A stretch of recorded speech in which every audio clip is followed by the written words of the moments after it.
I've already shuffled, and I'll be also using 2 oracle cards for your recent past.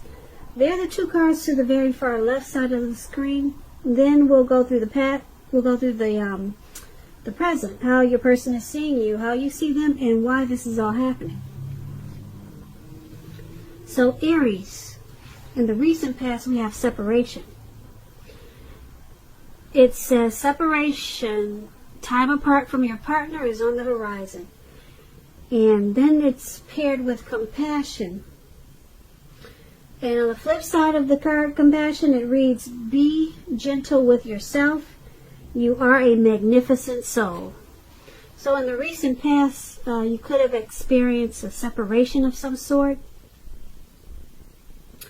It's saying it's from your partner. Okay, and it probably caused some hardship or maybe some feelings of insecurity or some type of feelings that didn't feel good. Okay, and you needed to remember to bring compassion to yourself and be gentle with yourself, and just know that you're a magnificent soul. So maybe it had you feeling like you weren't.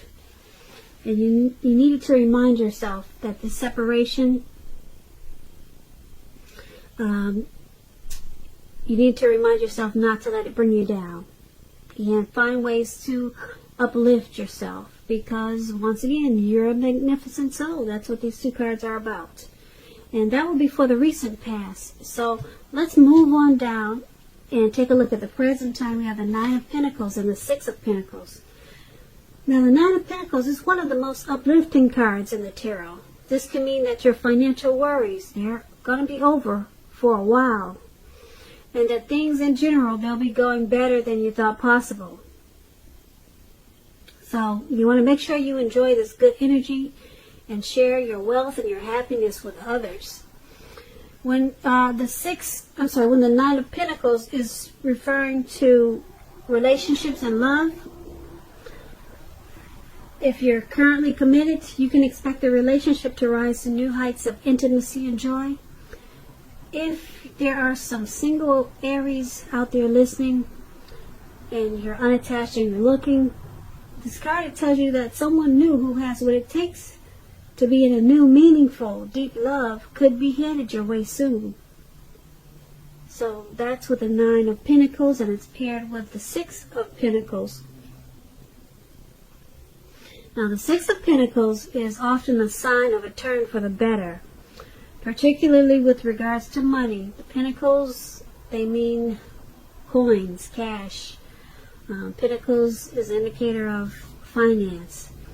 So it also speaks of, the 6 of Pentacles speaks of equality, fairness, the nature of life. When this card appears in a reading, you're likely to be heading into a very positive cycle, not just a positive day, but a positive cycle.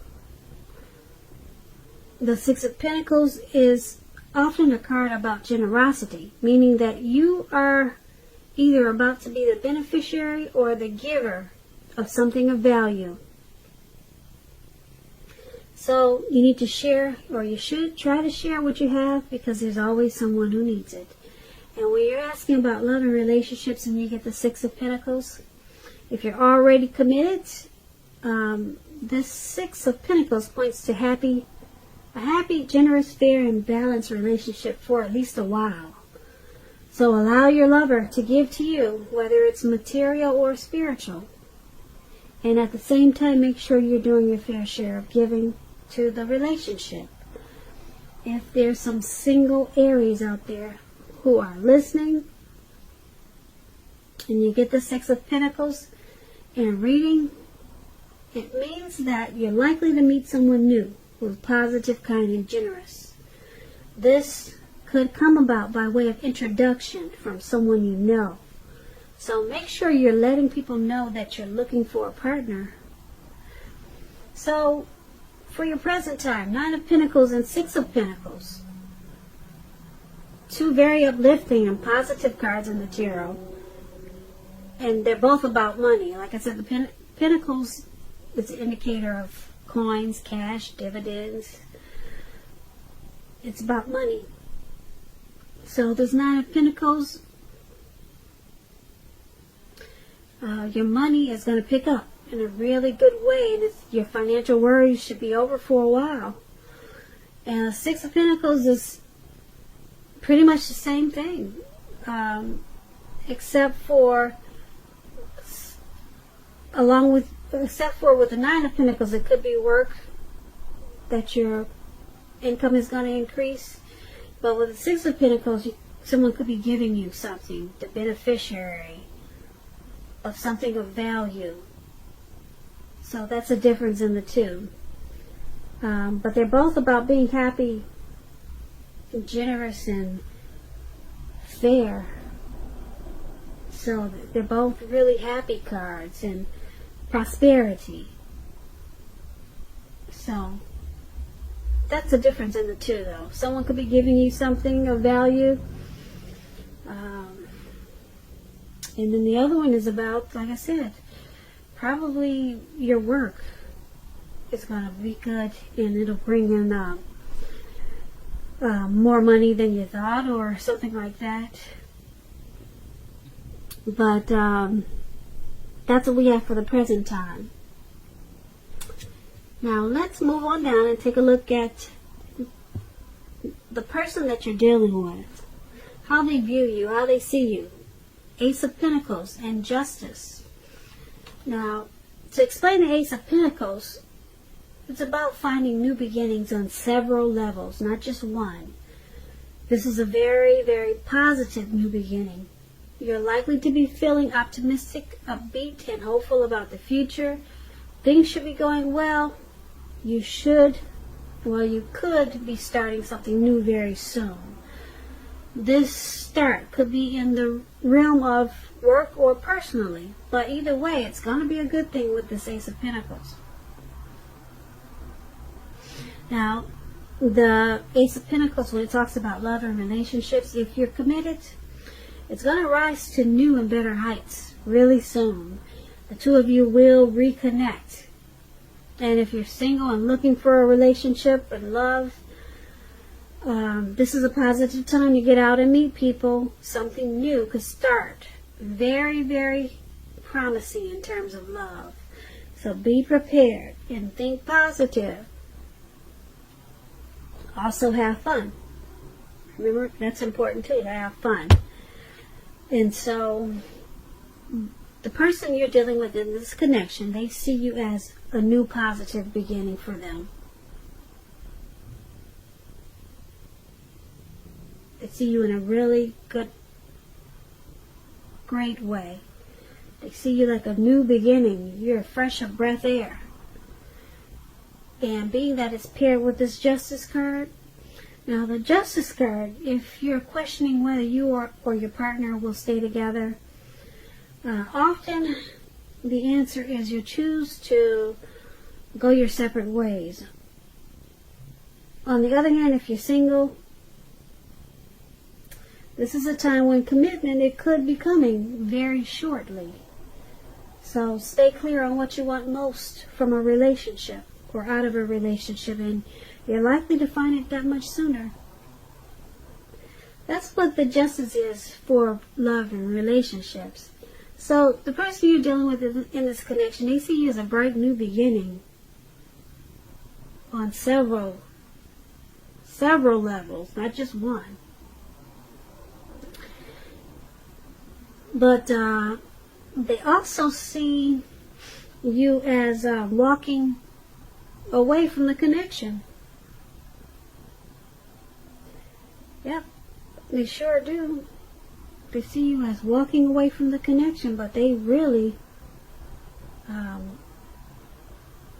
they like you a lot. They want you to be their new beginning.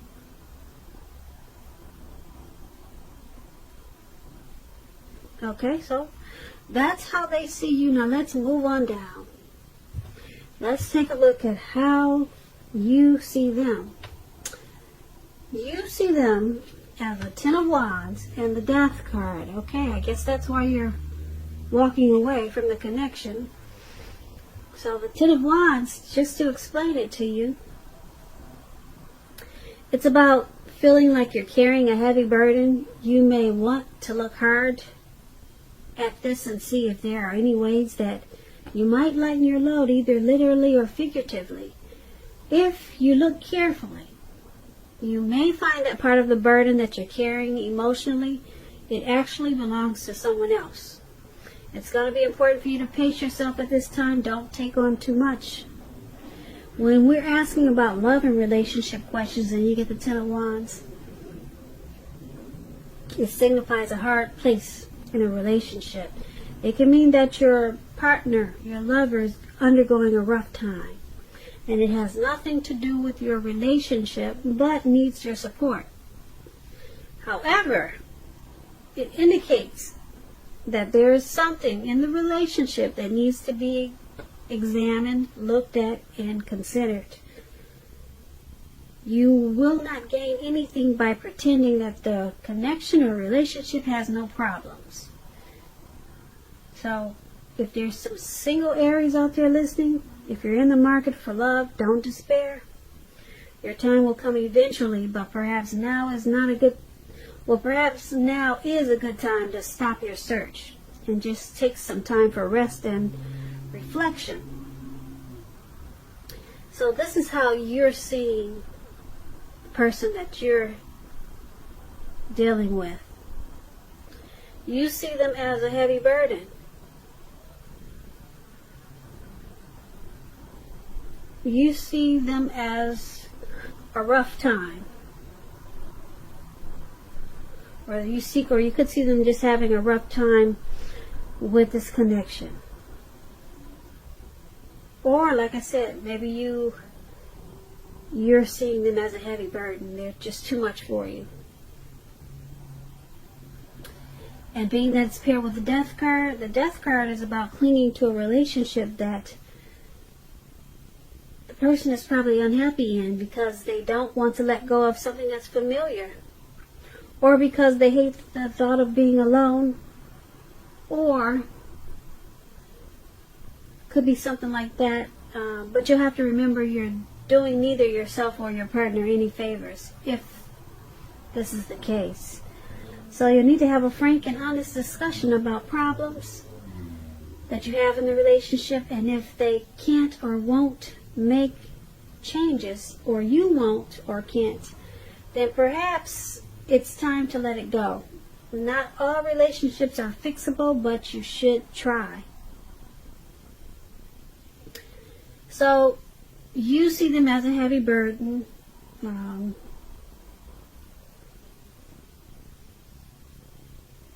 And you also see them as,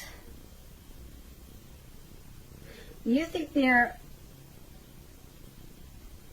unhappy in this connection, or that they could just be sticking around out of familiarity, or because they're familiar with you.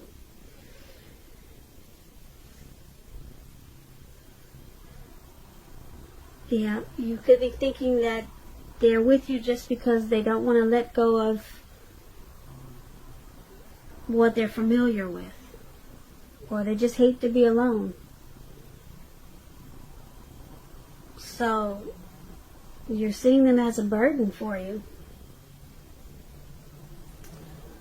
Yeah, that's what we have. So that's how you see them. And let's move on over to why it's all happening. We have the Seven of Cups and the Devil card.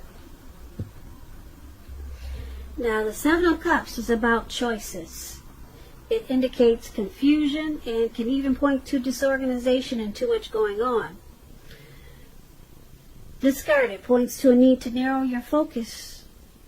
When it happens, when this card is in your reading as it is, you're probably trying to do too much and doing most of it not very well. So you'll have to try to choose a few of the important things that are on your plate and work through them one by one carefully.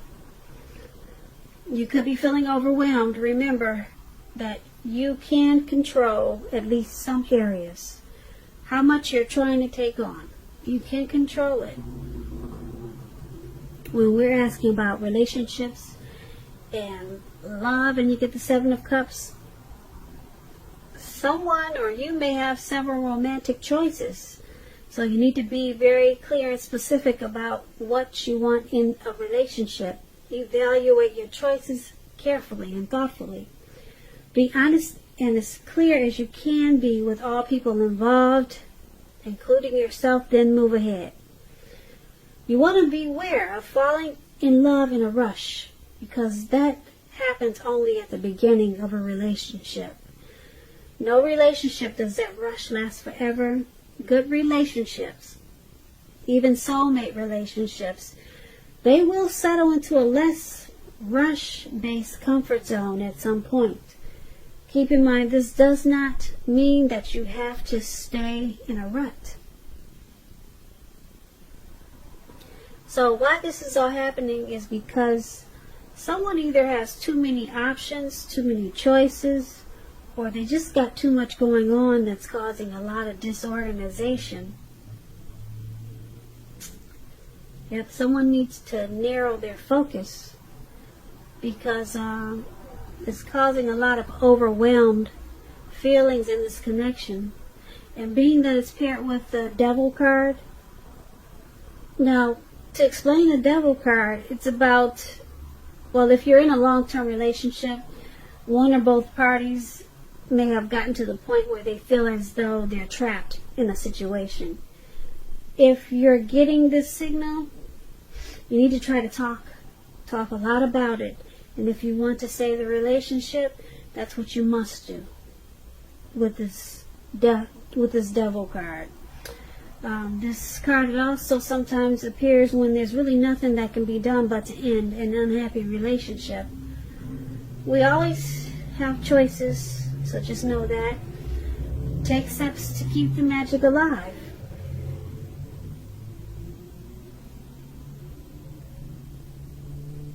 Yep, so that's the Devil card.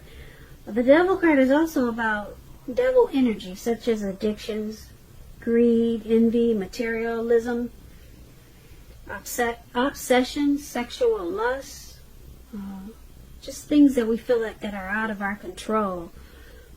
Overeating, heavy drinking. So it's all happening, like I said, because someone has too many options. They're juggling. Maybe they're seeing more than just you. Maybe that could be too many choices. Or, like I said, just a need to get more organized and narrow their focus. And like I said, you've got this Devil card here. There's also some addictions. There's some addictions in this connection that's making you or your person, or maybe the both of you, feeling out of control, or like your life is not in control. And it's causing a problem in this connection. So someone needs to get it together, work on it, and talk a whole lot if they want the connection to continue. Yeah, so that's why it's all happening. So Aries, I hope you enjoyed this reading. There's going to be a link below of the extended of this reading, where I'll go over how you both feel about the situation, what's in the near future for the two of you, how you see yourself, best case scenario, and what will happen between the two of you in the next few weeks. If I don't get a chance to do the extended, there's a link for a personal reading below in the description box. So I just want to say I thank you so very much for watching. Please comment, subscribe, hit the notification bell. That way you'll get notified when I post my next reading. I am hoping that you have a great day. I'm hoping you're enjoying 2020. And I just want to say once again, thank you so very much for watching. Have a great day. Day.